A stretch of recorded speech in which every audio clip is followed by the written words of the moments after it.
Channel of Vadodara. Dabhoi તાલુકાના શંકરપુરા ગામે આવેલી આંગણવાડીનું મકાન છેલ્લા દોઢેક વર્ષથી જર્જરિત હાલતમાં જોવા મળી રહ્યું છે, ત્યારે તંત્ર જાણે કોઈ ઘટનાની રાહ જોઈને બેઠું હોય તેમ લાગી રહ્યું છે। ડભોઈ તાલુકાના શંકરપુરા ગામે આવેલ આંગણવાડી છેલ્લા દોઢ વર્ષથી જર્જરિત હાલતમાં છે, તો મકાનના પતરા ઉડી ગયા છે અને દિવાલનો કેટલોક ભાગ જર્જરિત બનતા બાજુના સ્ટોર રૂમમાં બાળકોને બેસાડવામાં આવે છે, પરંતુ સ્ટોર રૂમ પણ એવી જ હાલતમાં હોય ભૂલકાઓના માથે સંકટ તોડાઈ રહ્યું છે।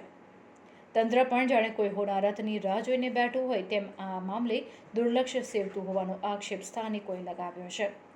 આઈસીડીએસ અધિકારીને લેખિત અને મૌખિક વારંવાર રજૂઆત કરવા છતાં પણ આજ દિન સુધી બેધ્યાન રહ્યા હોવાનો આક્ષેપ ગ્રામજનો કરી રહ્યા છે, ત્યારે કોઈ અનિચ્છનીય બનાવ બને તે પહેલાં જર્જરિત આંગણવાડીનો મકાનનો ભાગ ઉતારી લઈ નવીન આંગણવાડી બનાવવા ગ્રામજનોની માંગ ઉઠી છે।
ડભોઈ તાલુકાનું શંકરપુરા ગામ છે, જે આંગણવાડી છેલ્લા દોઢ વર્ષથી પતરા ઉડી ગયા છે અને મકાન જર્જરિત છે। જે છોકરાઓને બેસાડવામાં તકલીફ પડે છે, જે દેશનું ભવિષ્ય છે, એ છોકરાઓને સ્કૂલમાં સ્ટોર રૂમમાં બેસાડવામાં આવે છે અને જે સ્ટોર રૂમમાં બી મકાન સારું નથી, તેમાં બી વરસાદનું પાણી અને એ તો પડે જ છે અને સ્ટોર રૂમમાં બધો સામાન છે, તે છતાં બી બેસાડીએ છે તો બી બધા અધિકારીઓને લેખિત અને મૌખિકમાં બી રજૂઆત કરી છે, તે છતાં હજુ એનો આજ સુધીનો નિકાલ આવેલો નથી।